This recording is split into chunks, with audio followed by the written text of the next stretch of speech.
에베소서 5장의 시작은 그러므로라고 하는 결론적 구입니다. 그 앞부분하고 연결이 된다는 말씀이죠. 옛사람을 벗어버리고 새사람을 입어라. 그 말씀에 이어서 이제 새사람이 되었다면 그 신분에 합당하게 살라.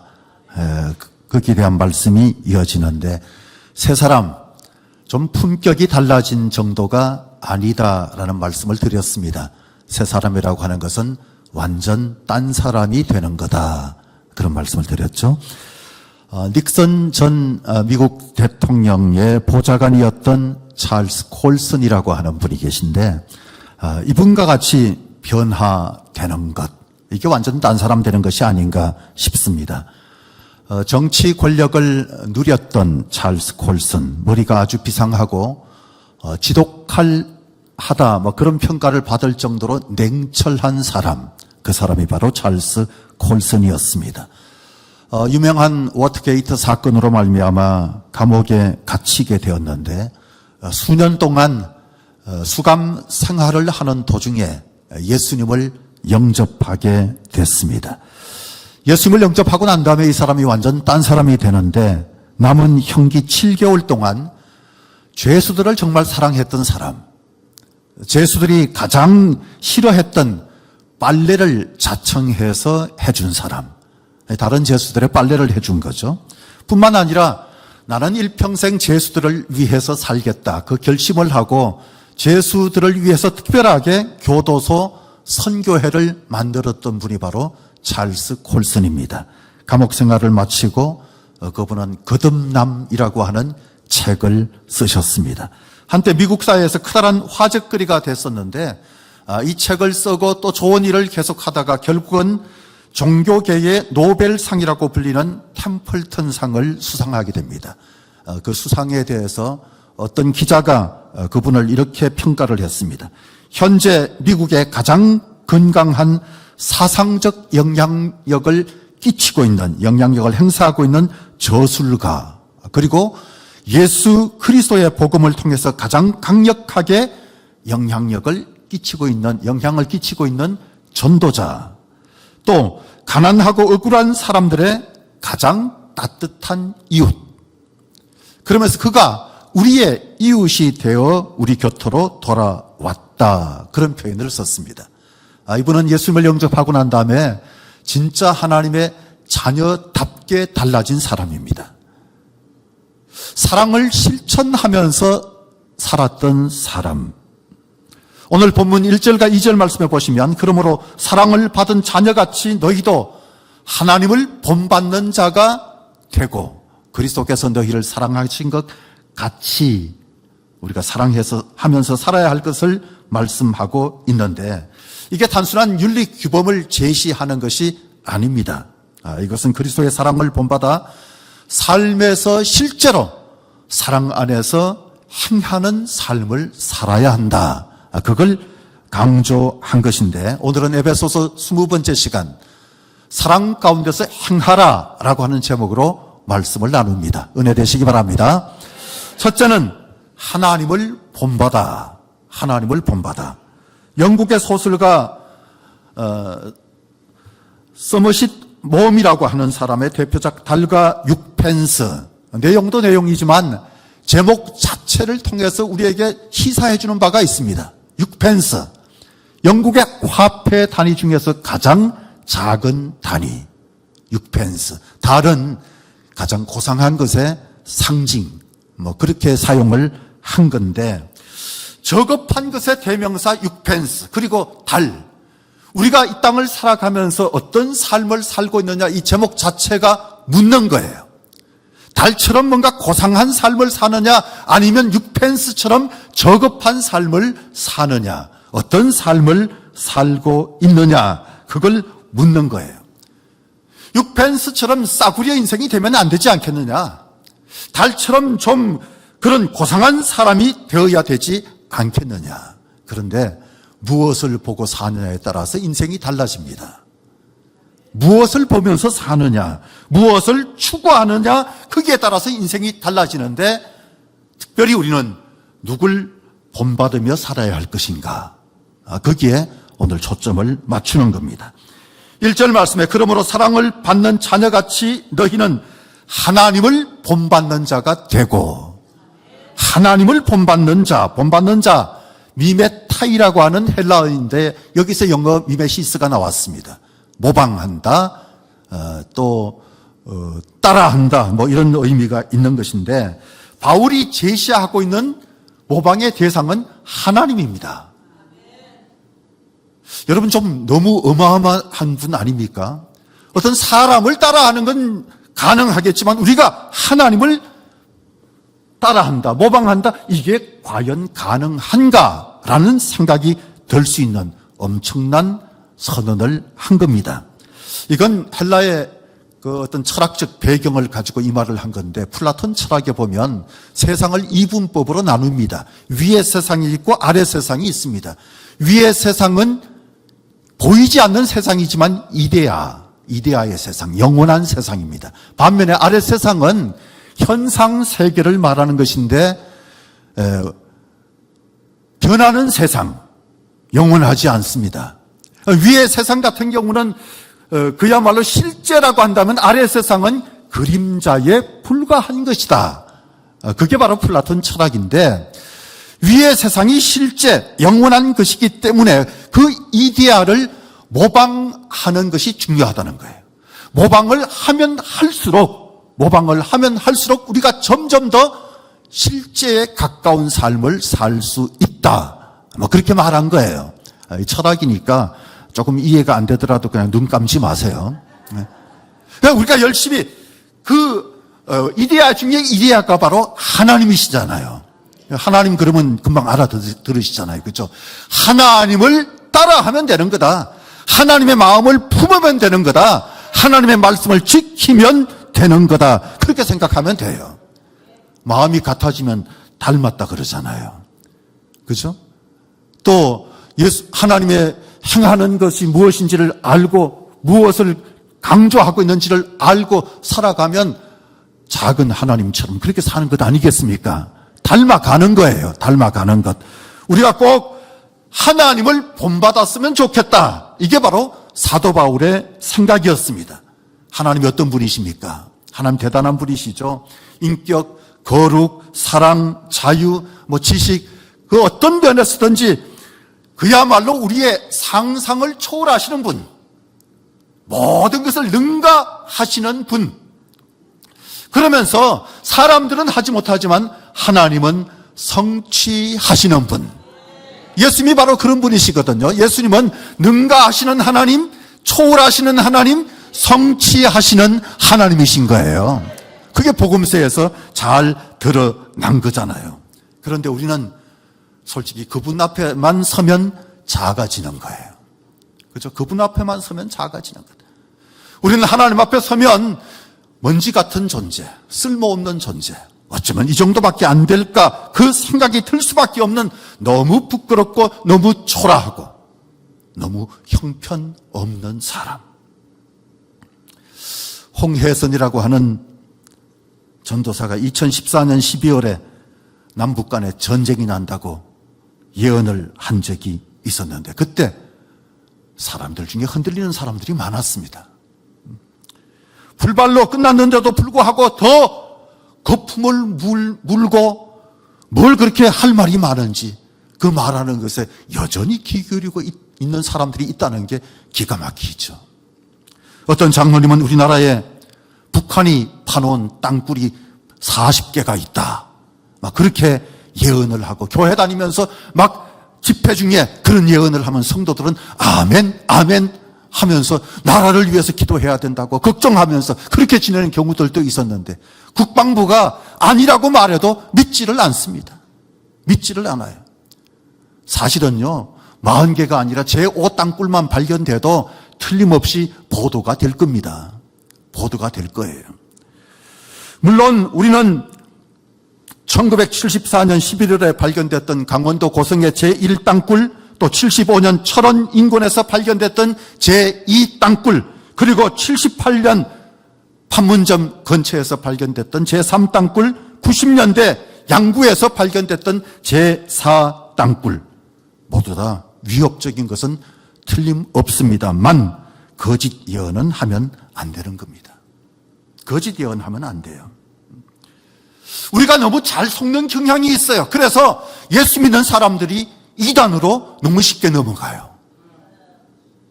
사람들이 말하는 것에 너무 쉽게 넘어가지 말고 내가 다른 데서 들어보지 못한 말을 한다? 거기에 너무 마음을 열지 마시고 확인이 필요한 거고. 그죠? 또 하나님 앞에 기도하면서 차분하게 대처해야 되는데 우리는 너무 현혹되는 그런 경향성을 지니고 있다는 것입니다. 그리스도가 우리를 위한 향기로운 제물이 되시고 우리를 위한 희생 제물이 되시기까지 우리는 귀한 존재. 또 우리 안에는 성령님이 계시잖아요. 지각에 뛰어난 분들이시단 말이에요. 그래서 우리는 초딩 수준에 머물면 안 되고 중딩 수준에 머물면 안 되는 것. 그렇죠? 우리는 성장해야 합니다. 수준을 높여야 합니다. 업그레이드 돼야 합니다. 주후 48년경에 갈라디아서가 써졌는데 그때 사도 바울이 자기를 아주 자랑스럽게 사도 바울 갈라디아서 1장 1절에 그렇게 소개를 하는데 그로부터 7년이 지난 이후였던 55년경에 고린도서를 씁니다. 고린도서를 쓸 때 고린도전서 15장 9절에 보면 나는 사도 중에 가장 작은 자라. 사도 중에 가장 작은 자라. 나는 하나님의 교회를 박해하였으므로 사도라 칭함받기를 감당하지 못할 자니라. 겸허하게 고백이 좀 달라졌습니다. 또 그로부터 8년이 지난 63년경에 에베소서를 썼습니다. 에베소서 쓰면서 그는 모든 성도 중에 지극히 작은 자보다 더 작은 나, 모든 성도 중에 지극히 작은 자보다 더 작은 나 자신을 그렇게 인식하고 있다는 사실.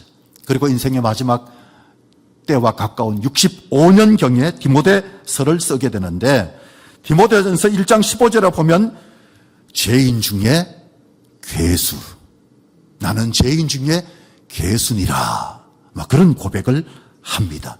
신앙이 성숙해진 거예요. 날이 갈수록 신앙이 자란 거예요. 하나님 앞에서 점점 나는 작아지는 자 같아도 하나님이 크게 보이면 그게 신앙 좋아지는 거예요. 나 자신이 좀 높아졌으면 좋겠다, 내가 점점 잘 됐으면 좋겠다, 거기에만 초점을 맞추면 이 고백이 이게 뭔데 뭐 이런 생각이 들겠지만 하나님이 점점 더 우리의 삶에서 크게 나타나실수록 우리의 삶은 형통이 될 줄로 믿으십시오. 하나님이 큰 능력을 베풀어 주시는 게 훨씬 더 중요합니다. 내가 모든 것을 주도권을 잡고 주관하는 삶은 잘 될 것 같지만 엉망이 되어버리고 맙니다. 엉망이 되어버리고 맙니다. 내 뜻대로 되게 하여 주시옵소서 우리가 그렇게 기도할 수 있지만 내 뜻대로 되면 일이 점점 더 꼬일 거예요. 엉망이 될 거예요. 여러분 빨리 항복하는 게 좋습니다. 혹시라도 하나님과 힘겨루게 하는 분이 계시다면 뭐 하나 부러지기 전에 정신 차려야 돼요. 야곱이 감히 하나님과 씨름하다가 환도뼈가 부러지잖아요. 한도뼈가 부러지잖아요. 여러분 상대가 안 되는 거예요. 이길 만한 싸움을 해야지 이기지도 못할 싸움을 하는 것은 그 객기 부리는 거고요. 좀 한 대 맞아야 정신 차려요.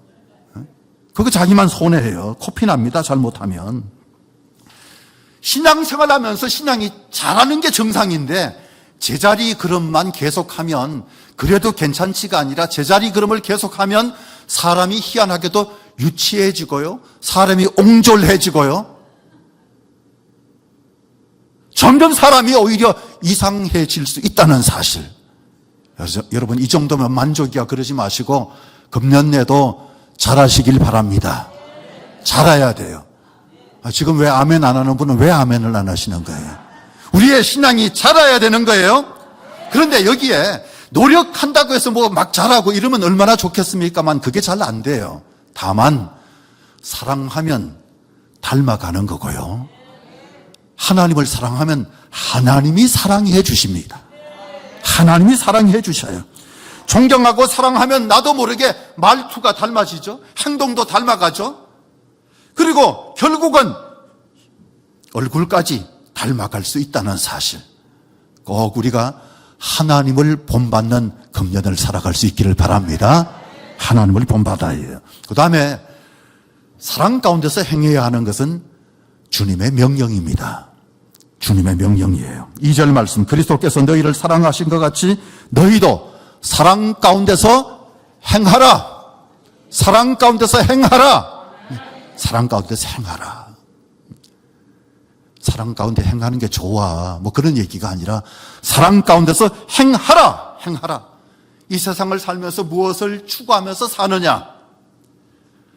어떻게 사는 것이 가장 좋은 건가? 세상은 끊임없이 다양한 가치를 제시합니다만, 그러나 우리가 추구해야 될 가장 고귀한 가치, 가장 고상한 것, 이것은 바로 사랑일 거예요. 사랑일 거예요. 성경은 God is love. 하나님은 사랑이시다. 하나님은 사랑이시다.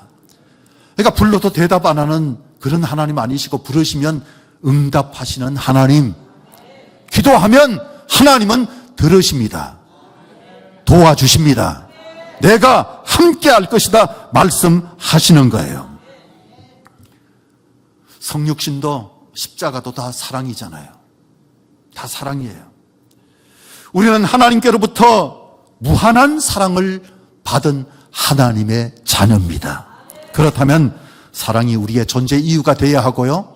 사랑이라고 하는 것은 삶의 가장 근본적인 동기가 되어야 하는 겁니다. 포근하게 나를 감싸주는 느낌을 받으면서 사는 것. 환영받는 느낌으로 사는 것.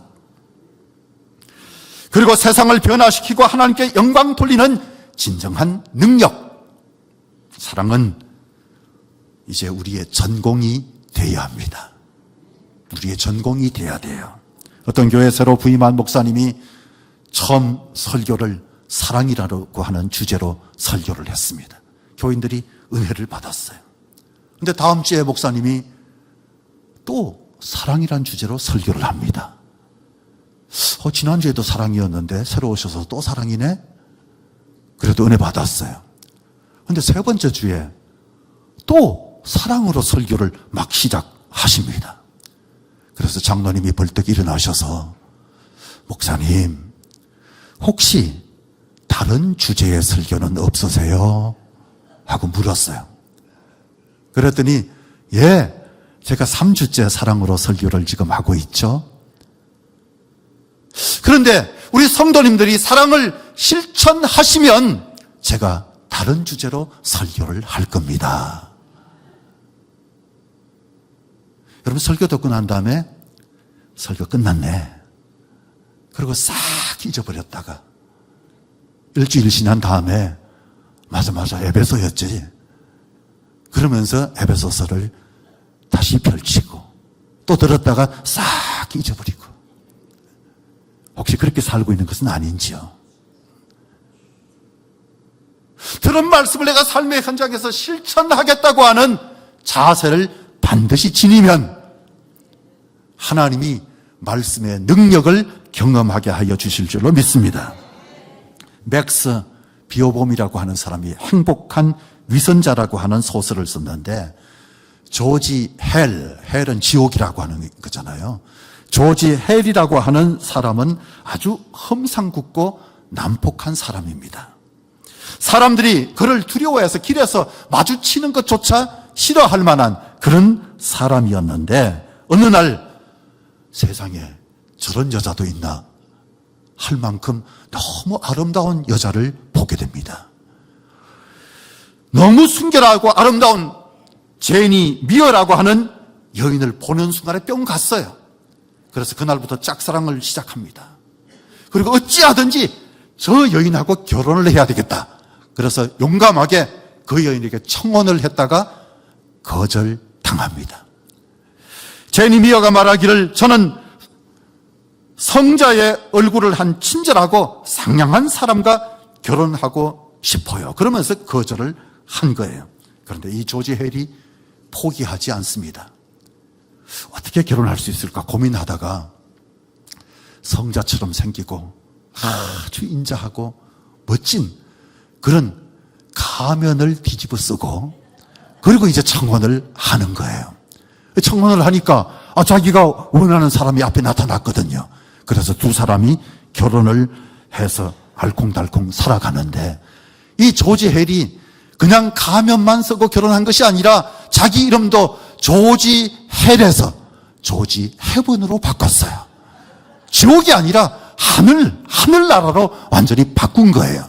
그러고 난 다음에 그는 자기 재산도 나누어주고 착한 일을 열심히 하면서 삽니다. 날마다가 행복하죠. 그런데 그 두 사람의 행복한 모습을 시기한 어떤 여자가 제니 미어를 찾아가서 당신 남편 가짜라고 가면을 쓰고 있다고 당신 남편은 형편없는 사람이야 하면서 비난을 하는 거예요. 그래서 깜짝 놀란 제니 미어가 남편의 가면을 벗깁니다. 남편의 가면을 벗겼는데 험상궂은 사람, 정말로 꼴도 보긴 싫은 그런 사람이 아니라 가면하고 똑같은 사람의 얼굴이 드러난 거예요. 가면하고 똑같은 얼굴을 한 사람이 드러난 것. 여러분, 사랑의 행동이 얼굴을 바꿔놓은 거예요. 사랑하며 살면 사람이 달라지는 것. 할렐루야. 하나님의 마음을 품고 사랑을 잘 실천하는 삶을 살면 얼굴도 달라지고 말투도 달라지고 모든 것이 다 달라질 수 있다는 사실. 사도 바울은 하나님을 본받으라고 말만 한 것이 아니라 자기가 그렇게 살았습니다.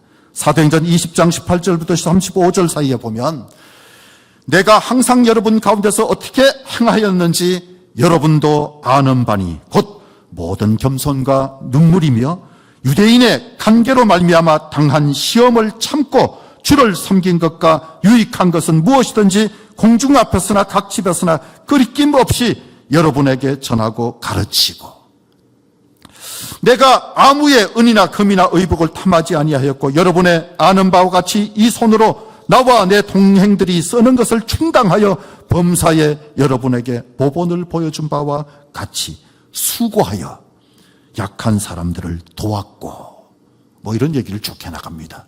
바울의 유명한 밀레도 설교입니다. 밀레도 설교. 자신은 그리스도를 본받기 위해서 열심히 살았다는 거예요. 그러면서 이 사도 바울이 내가 그리스도를 본받은 것처럼 너희도 본받아라. 고린도전서 11장 1절에서 그런 선언을 합니다. 또 고린도전서 4장 16절에서도 그러므로 내가 너희에게 전하노니 너희는 나를 본받는 자가 되라.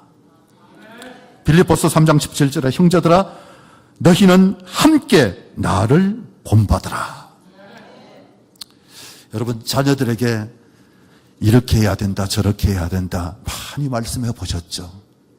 그런데 자녀들이 그 말을 잘 들었으면 전부 서울대 갔을 것이고 그 말을 잘 들었으면 전부 결혼도 잘했을 것이고 하는 일마다 다 잘 됐을 거예요.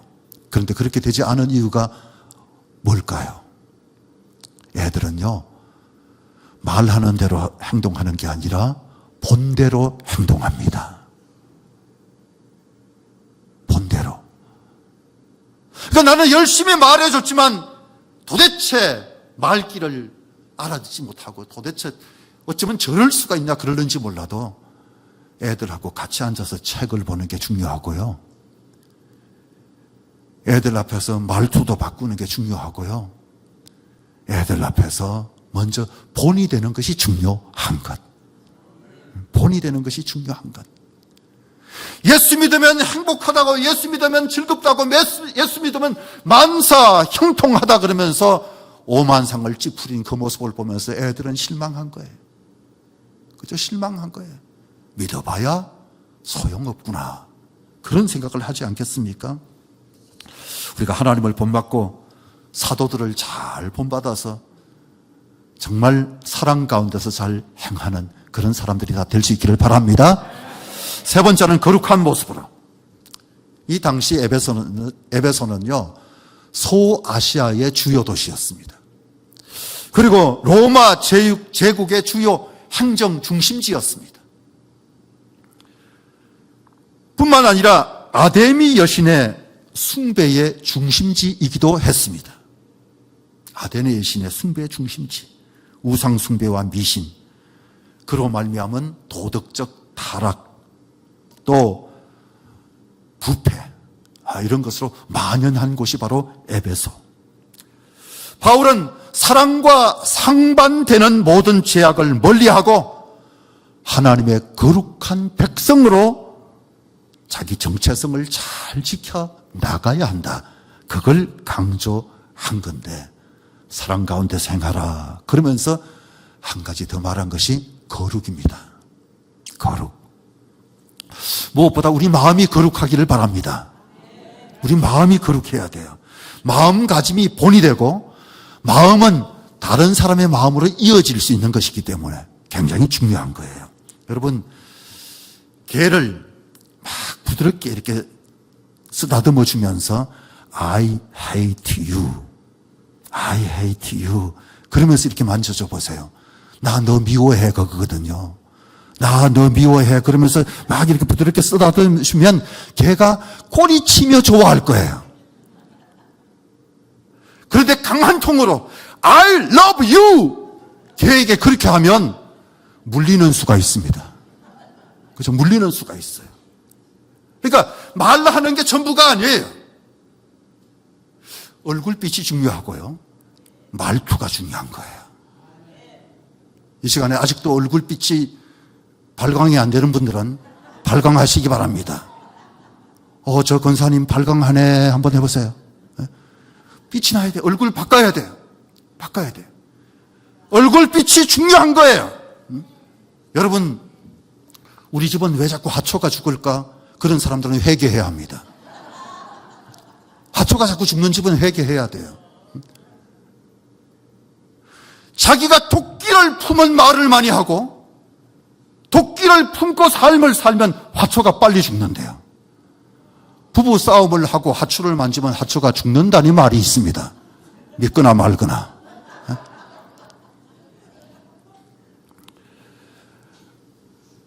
여러분, 하초도 클래식 음악을 틀어주면 잘 자라고 락 음악 틀어주면 죽습니다.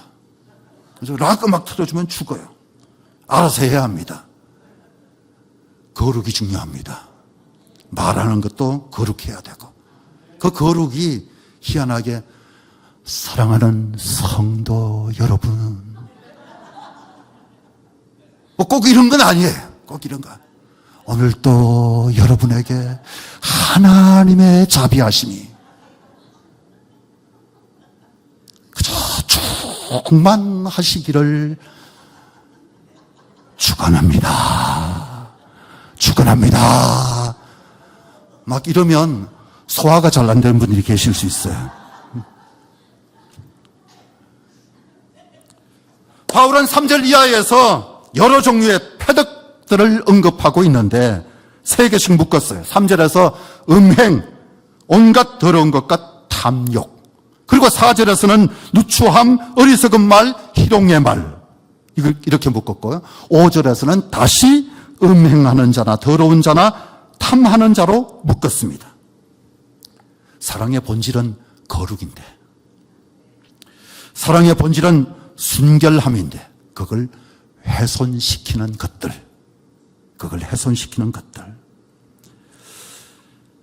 그러면서 신앙인의 태도를 말하는데 3절에 보면 그 이름조차도 부르지 말라.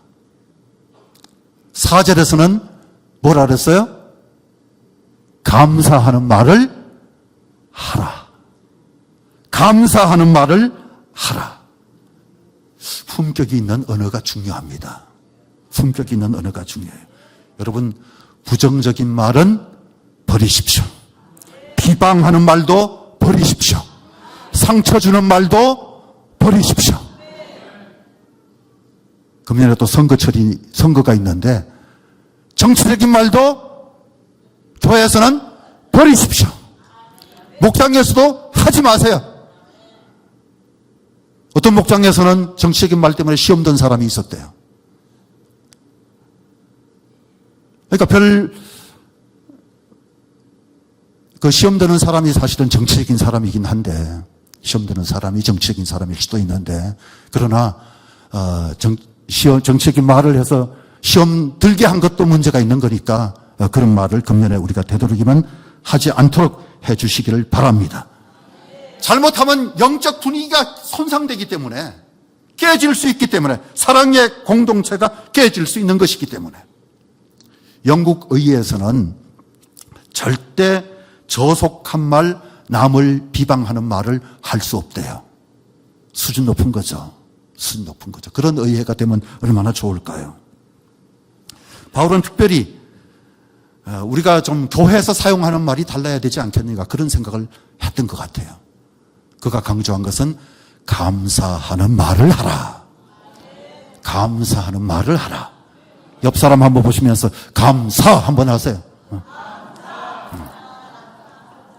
뭐 감장사는 아니지만. 6절 말씀에서 누구든지 헛된 말로 너희를 속이지 못하게 하라. 7절 말씀에서 그들과 함께하는 자가 되지 말라. 악은 사소한 것으로부터 시작됩니다. 바늘도둑이 소도둑된다. 그러니까 말 한마디에서부터 악이 시작될 수 있는 것. 처음에는요, 무슨 잘못을 해도 별로 처음에는 굉장히 이게 잘못된 것으로 생각이 드는데 나중에 되면 양심이 점점 무디어져요. 그러다가 양심이 없어집니다. 심한 말을 해도 조금 더 뭐 이상하게 생각 안 해요. 당연시 여기는 그런 현상이 나타날 수 있습니다. 성경은 말합니다. 악은 어떤 모양이라도 뭐하라? 버리라. 악은 어떤 모양이라도 어떻게 하라고요? 버리라. 버려야 되는 것. 이 패덕들, 특별히 사도 바울은 우상 숭배와 연결을 시켜요. 여러분, 탐욕도 우상 숭배로 취급하고 있는 것에 우리가 주목해 볼 필요가 있습니다. 우리가 우상이라고 하는 것은 비생명이거든요. 비생명, 비진리예요. 근데 이거 품으면 이상하게 음란하게 되고, 이거 품으면 더러움, 탐욕이 오게 된다는 것. 우상은 자기 욕망이 만들어 놓은 꼭두각시 그저 자기의 안전 또 복을 위한 수단입니다. 돈이 우상이고 물질이 우상이고 자신의 욕망, 쾌락, 권력욕 이런 것이 다 우상 숭배하지 말라. 여러분, 살면서 좀 음란이나 더러운 말이나 탐욕 이런 세상적인 것들이 싫어질 수 있기를 바랍니다. 싫어질 수 있어야 돼요. 성경은 내가 거룩하니 너희도 거룩하라. 내가 거룩하니 너희도 거룩하라. 거룩이 행복이어야 합니다. 예수님 말씀하셨습니다. 요한복음 13장에서 새 계명을 너희에게 주노니 서로 뭐하라? 사랑하라. 내가 너희를 사랑한 것 같이 너희도 서로 사랑하라. 사랑하면 거룩하게 됩니다. 사랑 가운데 행하는 저와 여러분이 꼭 될 수 있기를 주의 이름으로 축복합니다.